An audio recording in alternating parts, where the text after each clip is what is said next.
નમસ્કાર વિદ્યાર્થી મિત્રો, આજે આપણે ઉદાહરણનો એક સરસ દાખલો જોવાના છીએ. એ છે ઉદાહરણ 6.7. ધ્યાન રાખજો, એક મોસ્ટ આઈએમપી ઉદાહરણ છે. ઉદાહરણ 6.7. એની અંદર શું કહ્યું છે?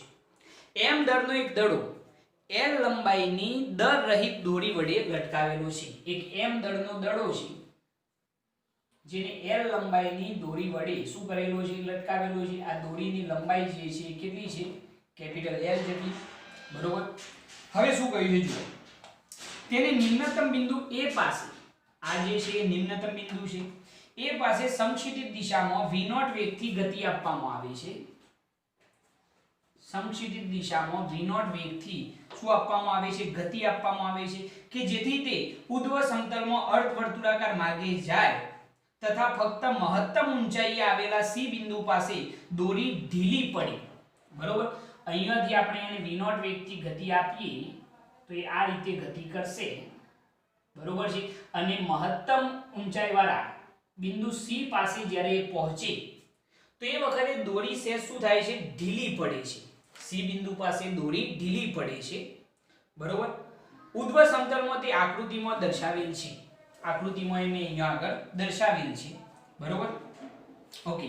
તો v0 બિંદુ B અને C પાસેની ઝડપ જ્યારે B બિંદુ પાસે હોય, B બિંદુ અહીંયા આગળ આપણને આપેલ છે, તો B બિંદુ પાસેનો વેગ કેવો હોય તો આપણે કહી દઈએ કેટલો હશે? vb.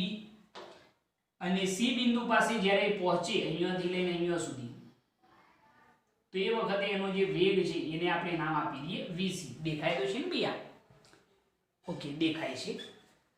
તો A બિંદુ પાસેનો વેગ v0, B બિંદુ પાસેનો વેગ vb અને C બિંદુ પાસેનો વેગ કેટલો છે? vc. આ ત્રણેય ઝડપ આપણે શોધવાની છે. અને એમ કહ્યું છે કે B અને C પાસેની ગતિ ઊર્જાનો ગુણોત્તર પણ આપણે શોધવાનો છે. ટૂંકમાં v0, vb અને vc શોધવાના છે અને B અને C પાસેની ગતિ ઊર્જાનો ગુણોત્તર પણ આપણે શોધવાનો છે. એટલે કે kb/kc. બરોબર. ઓકે. C બિંદુએ પહોંચ્યા પછી દડાનો માર્ગ કેવા પ્રકારનો હશે તેની ચર્ચા કરો. દડાનો માર્ગ જે છે એ તો આપણે સમજી શકીએ છીએ વર્તુળાકાર માર્ગ હશે. સૌપ્રથમ અહીંયા આગળ પહેલા એ વસ્તુ સમજી લઈએ કે ગોળા પર, અહીં જે આપણો ગોળો છે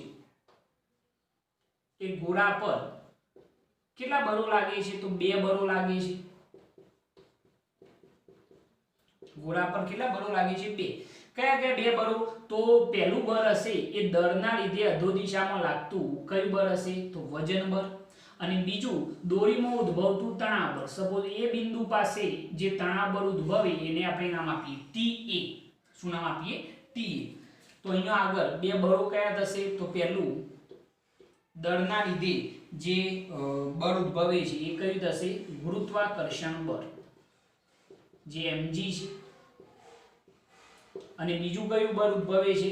તો દોરીમાં ઉદ્ભવતું તણાવ બળ. દોરીમાં ઉદ્ભવતું તણાવ બળ. બરોબર. દરેક જગ્યાએ આ 2 બળો તો અસ્તિત્વ ધરાવતા હશે. પહેલી વસ્તુ એ સમજો કે અહીંયા આગળ ગુરુત્વાકર્ષણ બળ ના લીધે સ્થિતિ ઊર્જા ઉદ્ભવે છે અને તણાવ બળને લીધે થતું કાર્ય, તણાવ બળને લીધે થતું કાર્ય કેટલું હશે? 0 હશે. કેમ 0 હશે એ સમજાવી દઉં. તણાવ બળને લીધે થતું જે કાર્ય છે એ કેટલું હશે? 0 થશે. કારણ કે ગોળાનું સ્થાનાંતર હંમેશા દોરીને કેવું હશે? લંબરૂપે હશે. ગોળો જે છે આ દિશામાં ગતિ કરશે અને દોરી આ દિશામાં, તો બંને પરસ્પર કેવા? લંબ. અહીંયા આગળ હોય તો ગોળો આ દિશામાં સ્થાનાંતરિત થાય છે, દોરી આમ છે, એટલે કે બંને વચ્ચેનો એંગલ કેવો? લંબરૂપે છે. અહીંયા આગળ હોય તો સ્થાનાંતર આ દિશામાં, દોરી આ દિશામાં, એટલે પરસ્પર લંબ હશે, એટલે કાર્ય કેટલું થાય? 0 થાય. અહીંયા લખવું લખીએ કારણ કે ગોળાનું સ્થાનાંતર એ દોરીને કેવું હોય છે? લંબ રૂપે હોય છે. ગોળાનું સ્થાનાંતર દોરીને કેવું હોય છે? તો લંબ રૂપે હોય છે. એના લીધે થયેલ જે કાર્ય છે એ કેટલું હશે? 0 હશે. ગુરુત્વાકર્ષણ બળ જે છે એ ગુરુત્વાકર્ષણ બળને લીધે શું ઉદ્ભવે છે? સ્થિતિ ઊર્જા ઉદ્ભવે છે. જે ગુરુત્વાકર્ષણ બળ હશે એના લીધે શું ઉદ્ભવવાનું છે, સ્થિતિ ઊર્જા ઉદ્ભવે છે અને તે તંત્રની કુલ યાંત્રિક ઊર્જાનું શું થાય છે, સંરક્ષણ થાય છે અને સમગ્ર તંત્રની કુલ યાંત્રિક ઊર્જાનું સંરક્ષણ થાય છે. મેઇન પોઈન્ટ આ જ છે. આપણે યાંત્રિક ઊર્જા સંરક્ષણના નિયમ પરથી જ આ વસ્તુ સમજવાના છે. ઓકે, તો અહીંયા આગળ શું થયેલું છે પહેલા મગજમાં એ વસ્તુ ક્લિયર કરો કે અહીંયાથી આપણે એને ગતિ કરાવીએ છીએ સી બિંદુ પાસે પહોંચે એ વખતે દોરીમાં ઉદ્ભવતું જો તણાવ બળ કેવું હોય તો એ પણ આ દિશામાં હશે અને વજન બળ કેવું હોય તો એ પણ આ દિશામાં હશે. અહીંયા આગળ દોરી ઢીલી પડે છે એટલે તણાવ બળ TC કેટલું થઈ જવાનું, શૂન્ય થઈ જશે. ઓકે, તો આપણે બે જગ્યાએ વાત કરીશું. સૌપ્રથમ એ બિંદુ પાસે આપણે કુલ યાંત્રિક ઊર્જા શોધવાનો પ્રયત્ન કરીશું. તો સૌપ્રથમ કયા બિંદુ પાસે, તો એ બિંદુ પાસે જો આપણે સ્થિતિ ઊર્જા શોધીએ તો સ્થિતિ ઊર્જા જે છે એને V વડે દર્શાવો અથવા તો U વડે દર્શાવો. સ્થિતિ ઊર્જા જો આપણે દર્શાવી હોય તો એને આપણે V વડે અથવા તો U વડે દર્શાવીએ તો U બરાબર શું થાય, mgh. અહીંયા આગળ જે ઊંચાઈ છે એ નિમ્નતમ બિંદુ છે, બરોબર, એટલે ઊંચાઈ h બરાબર આપણે કેટલી થઈ જાય, શૂન્ય થઈ જશે. અહીંયા આગળ જો લખવું હોય તો mg * શું લખાય, h બરાબર l અને l બરાબર દોરીની લંબાઈ કેટલી થઈ જાય, શૂન્ય. તો અહીંયા આગળ સ્થિતિ ઊર્જા U બરાબર કેટલી થઈ જશે, 0 થઈ જશે, બરોબર, કારણ કે નિમ્નતમ બિંદુ છે તો ત્યાં આગળ જે આપણી સ્થિતિ ઊર્જા છે એ કેટલી થઈ જશે, શૂન્ય થઈ જશે. ઓકે, જો આપણે એ બિંદુ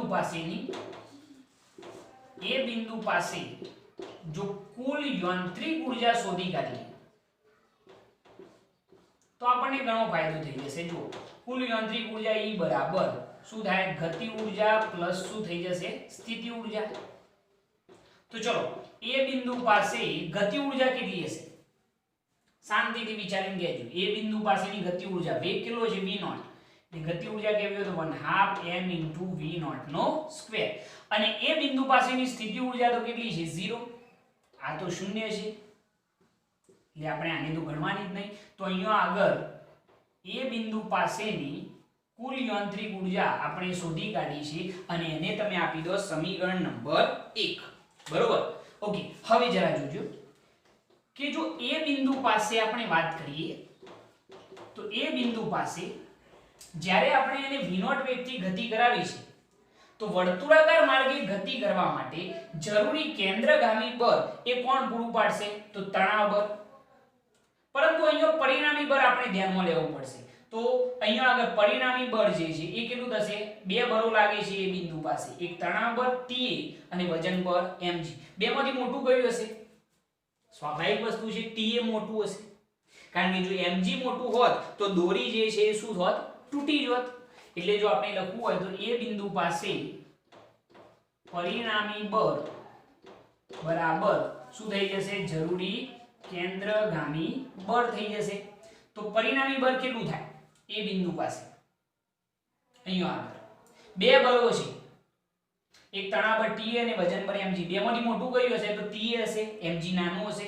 તો Ta - શું થઈ જાય, mg. આની અંદર કન્ફ્યુઝન ના થવું જોઈએ કે સાહેબ mg મોટું હોય તો શું થાય. જો mg મોટું હોય તો આ દોરી તૂટી જાય. સ્વાભાવિક વસ્તુ છે કે તણાવ બળ Ta મોટું હશે તો પરિણામી બળ શું થાય, Ta - mg બરાબર જરૂરી કેન્દ્રગામી બળ mv0 નો સ્ક્વેર અપન શું થાય, r. યાદ છે ને કેન્દ્રગામી બળનું સૂત્ર mv² અપન r.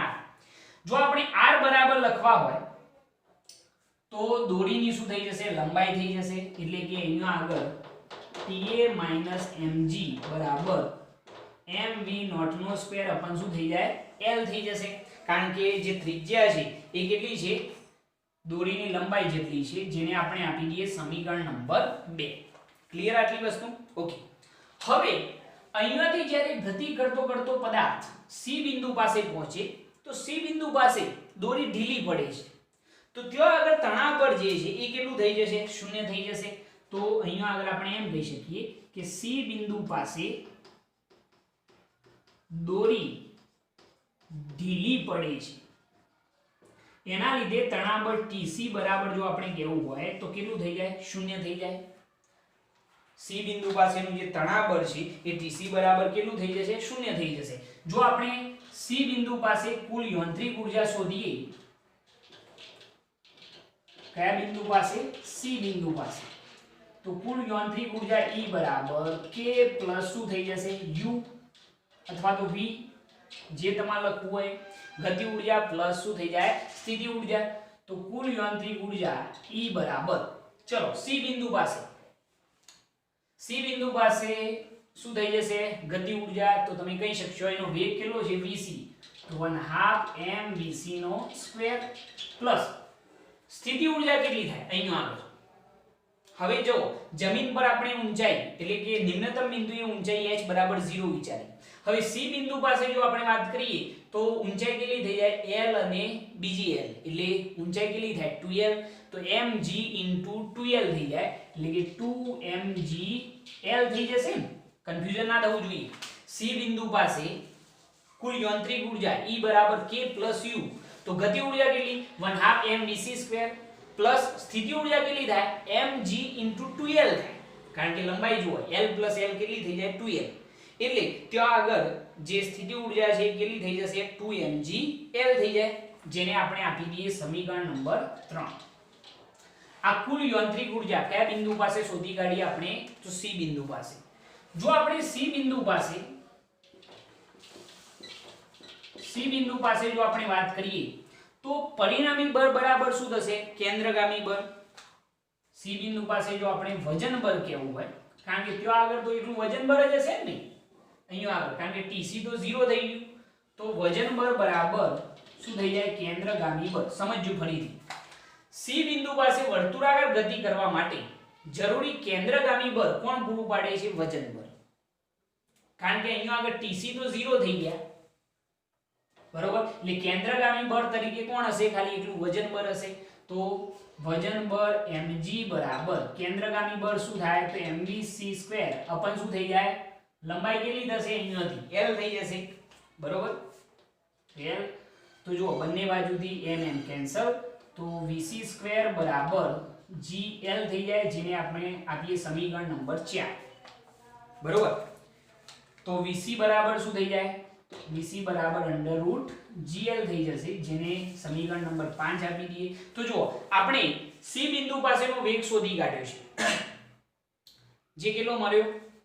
√gl મળ્યો. ઓકે, હવે આપણે v0 શોધવાનો બાકી રહ્યો અને vb શોધવાનો બાકી રહ્યો. તો v0 આપણે ઈઝીલી શોધી કાઢીશું. તો સમીકરણ 1 અને 4 ની કિંમત આપણે કયો એપ્લાય કરીશું? સમીકરણ નંબર 3 માં. સમીકરણ નંબર 1 અને સમીકરણ નંબર 4 ની કિંમત આપણે કયો એપ્લાય કરીએ? તો સમીકરણ નંબર 3 ની અંદર અહીંયા આગળ E બરાબર કુલ યાંત્રિક ઊર્જા આપણે એપ્લાય કરીશું અને vc ની જગ્યાએ આપણે vc² ની જગ્યાએ સમીકરણ નંબર 4 એપ્લાય કરીશું, જો આગળ આપણે યાંત્રિક ઊર્જા સંરક્ષણનો નિયમ યુઝ કરીએ છીએ. ઓકે, તો પહેલા આટલી વસ્તુ તમે નોટ કરી લો. પહેલા આટલી વસ્તુ ક્લિયર શું કરવાનું જરા જોજો ફરીથી એક વખત, કે પહેલા તો એ બિંદુ પાસે કુલ યાંત્રિક ઊર્જા શોધવાનો પ્રયત્ન કરવાનો. તો ત્યાં આગળ સ્થિતિ ઊર્જા તો કેટલી થાય? 0 થાય, મગજમાં ક્લિયર. તો એ બિંદુ પાસેની યાંત્રિક ઊર્જા E બરાબર ગતિ ઊર્જા પ્લસ સ્થિતિ ઊર્જા. સ્થિતિ ઊર્જા 0 થઈ જાય તો માત્ર એકલી ગતિ ઊર્જા હશે, તો E બરાબર 1/2 mv0 નો સ્ક્વેર. સમીકરણ 1 થઈ ગયું. એ બિંદુ પાસે વર્તુળાકાર માર્ગે ગતિ કરવા માટે જરૂરી કેન્દ્રગામી બળ કોણ પૂરું પાડશે? તો પરિણામી બળ, કારણ કે અહીંયા બે બળો લાગે. Ta માઈનસ શું થાય? mg mv0 નો સ્ક્વેર અપન r થઈ જાય, અને r બરાબર શું થશે? l. સમીકરણ નંબર 2 થઈ ગયું. ક્લિયર? આટલી વસ્તુ પહેલા કરી લેવાની અને એના પછી પહોંચી જવાનું સી બિંદુ પાસે. તો સી બિંદુ પાસે તણાવ બળ તો 0 થઈ જાય. જો કુલ યાંત્રિક ઊર્જા શોધીએ તો E બરાબર K પ્લસ U, તો ગતિ ઊર્જા કેટલી થાય? 1/2 mvc² પ્લસ 2mgl. 2mgl કેમ થાય? ખબર પડી, કારણ કે હવે ઊંચાઈ 2l થઈ ગઈ. સી બિંદુ પાસે જો વર્તુળાકાર ગતિ કરવા માટે કેન્દ્રગામી બળ વિચારીએ તો એ કોણ પૂરું પાડશે? એકલું વજન બળ જ હશે ને, અહીંયા તો તણાવ બળ તો 0 થઈ ગયું, બરોબર. તો mg બરાબર mvc² upon l, mm cancel, તો vc² બરાબર gl, તો vc બરાબર √gl. ટૂંકમાં એક જ કામ કરવાનું છે. એ બિંદુ પાસે કુલ યાંત્રિક ઊર્જા અને વર્તુળાકાર ગતિ કરવા માટે કેન્દ્રગામી બળ. ઓકે, સી બિંદુ પાસે પણ સેમ પ્રોસીજર. કુલ યાંત્રિક ઉર્જા અને વર્તુળાકાર માર્ગે ગતિ કરવા માટે જરૂરી કેન્દ્રગામી બળ વજન બળ પૂરું પાડે છે. બરોબર. અહીંયા ધ્યાન રાખવાનું સી બિંદુ પાસે દોરી ઢીલી પડે છે એટલા માટે TC કેટલા થઈ જશે? 0 થઈ જશે. Okay, perfect. હવે જુઓ આપણે A અને C બિંદુ પાસે યાંત્રિક ઉર્જા સંરક્ષણનો નિયમ એપ્લાય કરીએ. પહેલા આટલી વસ્તુ નોટ કરી લો. આટલી વસ્તુ નોટ કરી લો. ચલો જવા દઈએ. ઓકે. હવે જુઓ આપણે VC શોધી કાઢ્યો છે. હવે આપણે V0 શોધવાનો પ્રયત્ન કરીએ. તો એના માટે યાંત્રિક ઉર્જા સંરક્ષણના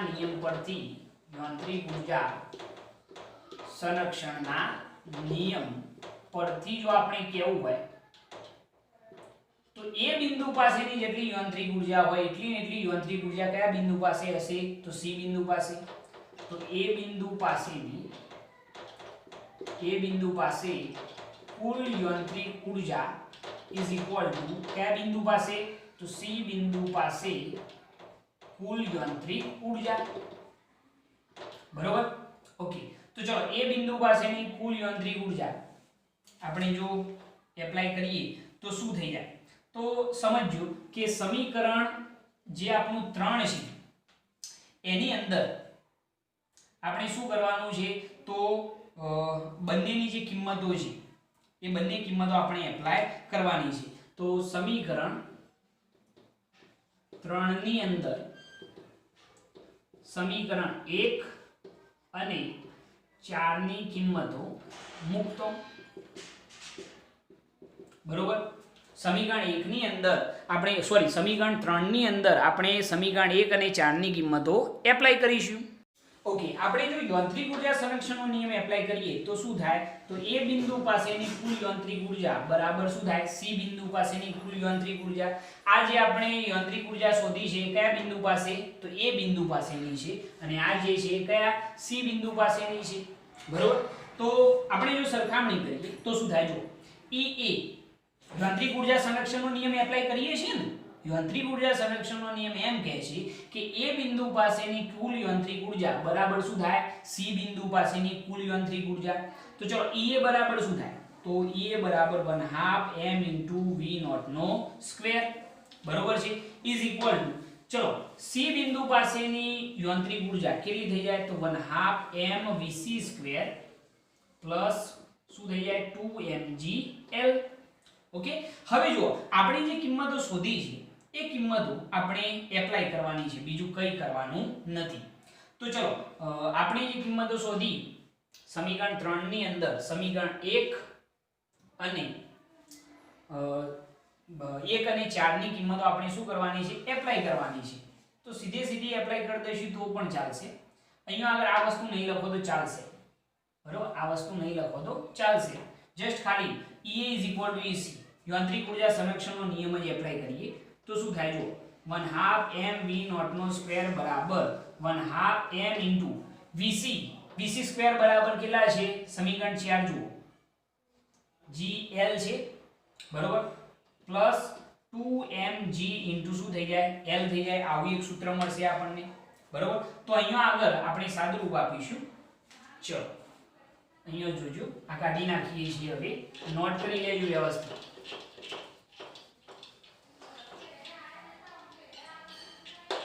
આ પણ કાઢી નાખીએ. કિંમત આપણે એપ્લાય કરી દીધી છે. બરોબર. તો શું થઈ જશે? જુઓ તો 1/2 m * V0 નો સ્ક્વેર ઇઝ ઇક્વલ ટુ અહીંયા શું થઈ જાય? અહીંયા આગળ જો અહીંયા ગુણાકાર કરીએ તો 2 દુ કેટલા થાય? 4mgl + 1mgl એટલે કેટલા થઈ જાય? 5/2 mgl થઈ જશે. કોઈ કન્ફ્યુઝન નહીં. 2 દુ કેટલા થઈ જાય? 4. બરોબર. તો 4mgl + mgl કેટલા થઈ જાય? 5/2 mgl. તો બંને બાજુથી 2 કેન્સલ, mm પણ કેન્સલ. તો V0 નો સ્ક્વેર બરાબર શું થઈ જાય? 5gl. તો V0 બરાબર શું થઈ જાય? √5gl. તો આપણને આ A બિંદુ પાસેનો વેગ આપણે અહીંયા શોધી કાઢેલો છે જે V0 છે. શું કર્યું? ખ્યાલ આવ્યો ને? આપણે એક સિમ્પલ સિસ્ટમ અપનાવી કે પહેલા એ બિંદુ પાસેની કુલ યાંત્રિક ઉર્જા શોધી, એના પછી સી બિંદુ પાસેની કુલ યાંત્રિક ઉર્જા શોધી અને પછી યાંત્રિક ઉર્જા સંરક્ષણનો નિયમ એપ્લાય કર્યો કે એ બિંદુ પાસે જેટલી યાંત્રિક ઉર્જા હોય એટલી ને એટલી કયા સી બિંદુ પાસે હોય, એટલે કે EA બરાબર શું થાય EC, EA બરાબર શું થાય EC થાય, બરોબર. EA બરાબર આપણે સૂત્ર મેળવ્યું હતું 1/2 mv0 નો square is equal to C બિંદુ પાસેની કુલ યાંત્રિક ઉર્જા 1/2 mvc² + 2mgl. અહીંયા આગળ સાદુરૂપ આપતો આપણે એવું જોયું કે vc ની કિંમત આપણે શોધી હતી. vc ની કિંમત શું હતી તો vc² બરાબર હતું gl, એ કિંમત મેં અહીંયા એપ્લાય કરી દીધી છે, બરોબર. અને પછી આ કેટલા થઈ જાય તો 2 દુ 4 mgl + mgl કેટલા થાય 5 mgl/2, બરોબર. એટલે કે 5/2 mgl થઈ જાય, બંને બાજુથી 2 દૂર mm પણ દૂર થઈ જાય તો v0 નો સ્ક્વેર બરાબર શું થઈ ગયું √5gl. આ v0 પણ શોધાઈ ગયો, vc પણ શોધાઈ ગયો. હવે vb બાકી રહ્યો, તો એના માટે આપણે b બિંદુ પાસે આપણું જે આ b બિંદુ છે ત્યાં આગળ કુલ યાંત્રિક ઉર્જા શોધી કાઢીએ. જો b બિંદુ પાસે કુલ યાંત્રિક ઉર્જા શોધીએ તો E બરાબર k + u, તો કુલ યાંત્રિક ઉર્જા E બરાબર, ચલો b બિંદુ પાસે ગતિ ઉર્જા કેટલી તો 1/2 mvb નો સ્ક્વેર પ્લસ સ્થિતિ ઉર્જા કેટલી થાય, આ ઊંચાઈ કેટલી થાય બી L જેટલી જ થાય ને, તો સ્થિતિ ઉર્જા કેટલી થઈ જાય mg * L. ક્લિયર આટલી વસ્તુ? ઓકે. હવે આપણે જો સમીકરણ 1 પરથી કહેવું હોય તો શું થઈ જાય, સમીકરણ 1 પરથી જે કુલ યાંત્રિક ઉર્જા છે એ આપણે એપ્લાય કરવી હોય તો કરી શકીએ છીએ, અને એ કેટલી થઈ જશે એ તમે ઈઝીલી સમજી શકો છો કે સમીકરણ 1 પરથી ઓકે આપણે b બિંદુ પાસે કુલ યાંત્રિક ઉર્જા શોધી કાઢી, આને આપણે નામ આપી દઈએ EB. એક સામાન્ય ફેરફાર કરીએ કે b બિંદુ પાસેની જે કુલ યાંત્રિક ઉર્જા છે એ ગતિ ઉર્જા પ્લસ સ્થિતિ ઉર્જા, ગતિ ઉર્જા કેટલી થઈ 1/2 mvb² પ્લસ સ્થિતિ ઉર્જા કેટલી થાય તો ઊંચાઈ L છે એટલે mgl. અને આપણે જાણીએ છીએ કે એ બિંદુ પાસેની જે ગતિ ઉર્જા હતી એ માત્ર ગતિ ઉર્જા અને સ્થિતિ ઉર્જાનો સરવાળો, જે કુલ યાંત્રિક ઉર્જા હતી એ EA બરાબર કેટલા હતા 1/2 mv0 નો સ્ક્વેર. તો આપણે અહીંયા આગળ એ સિસ્ટમ અપનાવીશું કે એ બિંદુ પાસે અથવા તો એમ કહીએ કે યાંત્રિક ઉર્જા સંરક્ષણના નિયમ પરથી, યાંત્રિક ઉર્જા સંરક્ષણના નિયમ પરથી જો આપણે કહેવું હોય તો એ બિંદુ પાસે જેટલી યાંત્રિક ઉર્જા હોય એટલી યાંત્રિક ઉર્જા કઈ જગ્યાએ હોય બી બિંદુ પાસે. પેલાના જેવી જ મેથડ અપનાવી, જે રીતે આગળનો ક્વેશ્ચન ની અંદર આપણે શું કર્યું યાંત્રિક ઉર્જા સંરક્ષણનો નિયમ કયા બે બિંદુઓ પાસે એપ્લાય કર્યો તો એ બિંદુ અને સી બિંદુ. હવે શું કરીએ બી બિંદુ પાસેની યાંત્રિક ઉર્જા શોધી કાઢી. હવે એ બિંદુ પાસે અને બી બિંદુ પાસે યાંત્રિક ઉર્જા સંરક્ષણનો નિયમ એપ્લાય કરેલો છે, એટલે કે એ બિંદુ પાસે જેટલી યાંત્રિક ઉર્જા હોય એટલી યાંત્રિક ઉર્જા બી બિંદુ પાસે હશે. તો ચલો એ બિંદુ પાસે કેટલી હતી 1/2 mv0 નો સ્ક્વેર, ચેક કરજો તમે આગળ આપણે લખેલું છે, અને બી બિંદુ પાસે કુલ યાંત્રિક ઉર્જા 1/2 mvb² પ્લસ શું થઈ જાય mgl. ઓકે. તો ચલો સાદુરૂપ આપીએ, આપણે vb શોધવાનો છે ને તો એને કરતા બનાવો, તો 1/2 mvb² = 1/2 mv0 નો સ્ક્વેર, mgl બરાબર ની આ બાજુ એટલે શું થઈ જાય -mgl. તો 1/2 mvb² = 1/2 m, ચલો v0 નો સ્ક્વેર શું થઈ જાય 5gl. ખબર પડશે ને એટલી તો v0 ના સ્ક્વેર ની જગ્યાએ શું કર્યું 5gl માઈનસ શું થઈ જાય mgl.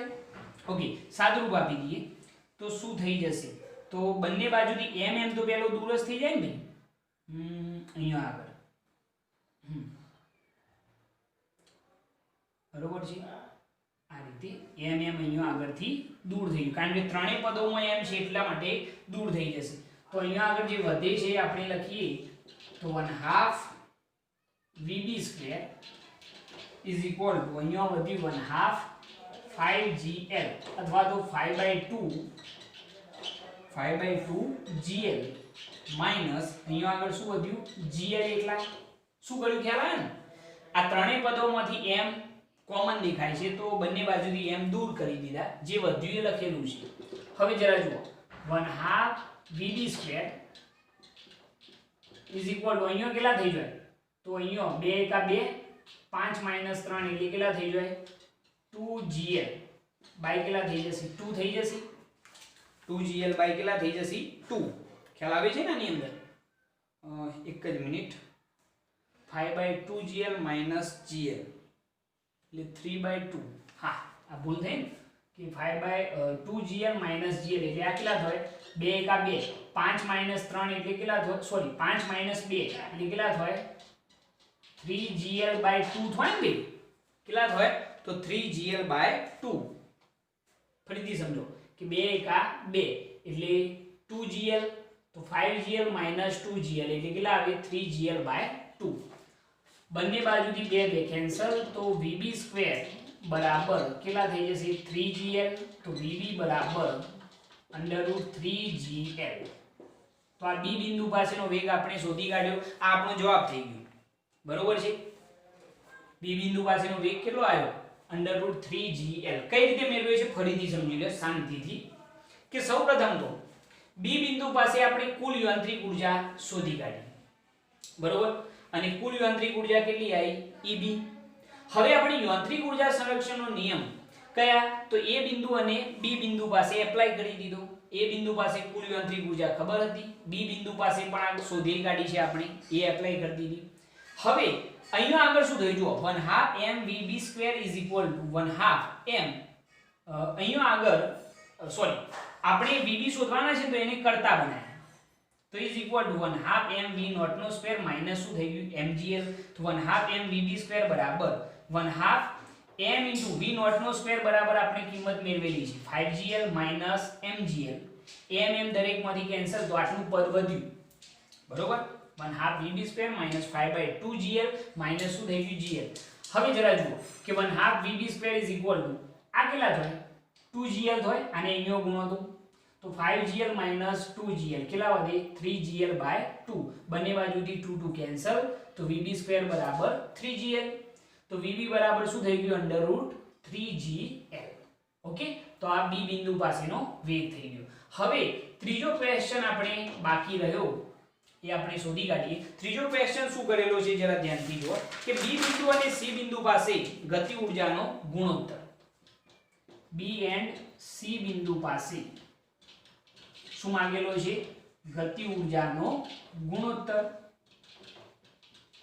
તો શોધી કાઢીએ આ તો સિમ્પલ વાત થઈ જશે ને કે KB अपन શું શોધવાના છે KC તો KB બરાબર શું થાય 1/2 mvb² अपन 1/2 mvc² B બિંદુ પાસેની ગતિ ઊર્જા આટલી C બિંદુ પાસેની આટલી 1/2 m કેન્સલ તો KB/KC = VB² તમે શોધેલા છે આરે કેટલા છે 3gl અને VC² આપણે શોધ્યા હતા કેટલા હતા યાદ કરજો જરા VC² બરાબર કેટલા હતા gl તો gl કેન્સલ તો KB/KC બરાબર 3/1 એટલે કે ગતિ ઊર્જાનો ગુણોત્તર KB/KC બરાબર કેટલો થઈ જાય 3:1 ઓકે તો આ રીતે તમે B અને C બિંદુ પાસે ગતિ ઊર્જાનો ગુણોત્તર પણ ઈઝીલી શોધી શકો છો એની અંદર તમને સહેજ પણ તકલીફ પડે એવી નથી ઓકે તો આ રીતે ત્રણેય ક્વેશ્ચનના જવાબ આપી શકો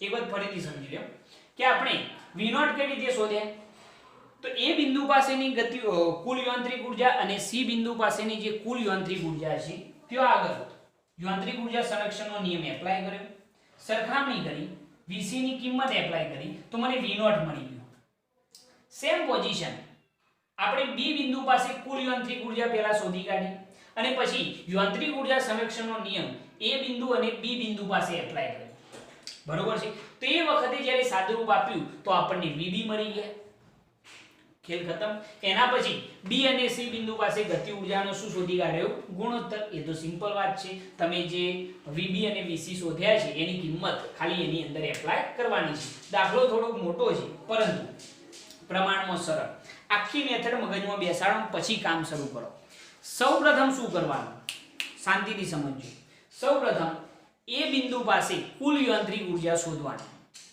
બરોબર TA શોધી તો આપણે જોયું કે અહીંયા માત્ર એક ગતિ ઊર્જા હોય, સ્થિતિ ઊર્જા તો શૂન્ય થઈ જાય, એટલે 1/2 mv0 નો સ્ક્વેર આવતો હતો E, બરોબર. એના પછી આપણે શોધવાનું કે કેન્દ્રગામી બળ બરાબર શું થાય, પરિણામી બળ. પરિણામી બળ અહીંયા Ta - mg બરાબર શું થાય છે, mv0 નો સ્ક્વેર અપન L થઈ જાય. યાદ આવ્યું ને, બરોબર. એ શોધી કાઢવાનું. એના પછી આપણે C બિંદુ પાસે પહોંચી જવાનું. C બિંદુ પાસે તણાવ બળ Tc કેટલું થઈ જાય, શૂન્ય, કારણ કે દોરી ઢીલી પડી જતી હતી. ત્યાં આગળ આપણે કુલ યાંત્રિક ઊર્જા શોધી કાઢવાની. ગતિ ઊર્જા પ્લસ સ્થિતિ ઊર્જાનો સરવાળો. ગતિ ઊર્જા 1/2 mvc² અને સ્થિતિ ઊર્જા કેટલી થઈ જાય, 2mgn. એટલું કામ કરી પછી જરૂરી કેન્દ્રગામી બળ એ કયું હશે, અહીંયા ખાલી એટલું વજન બળ. વજન બળ બરાબર mvc² અપન શું થઈ જાય, 2l થઈ જાય. એના પછી તમારે A બિંદુ પાસે અને C બિંદુ પાસે યાંત્રિક ઊર્જા સંરક્ષણનો નિયમ એપ્લાય કરી દેવાનો. એપ્લાય કરશો એટલે તમને V0 મળી જશે, બરોબર. અને એના પછી B બિંદુ પાસેની યાંત્રિક ઊર્જા અને A બિંદુ પાસેની યાંત્રિક ઊર્જા, ત્યાં આગળ યાંત્રિક ઊર્જા સંરક્ષણનો નિયમ એપ્લાય કરી દેવાનો તો તમને VB મળી જશે. અને પછી ગતિ ઊર્જાનો શું લઈ લેવાનો, ગુણોત્તર. આખો દાખલો મગજમાં શાંતિથી બેસાડો, મજા આવશે. ઓકે, ચલો આટલી વસ્તુ નોટ કરી લો. નોટ કરી લો આટલી વસ્તુ.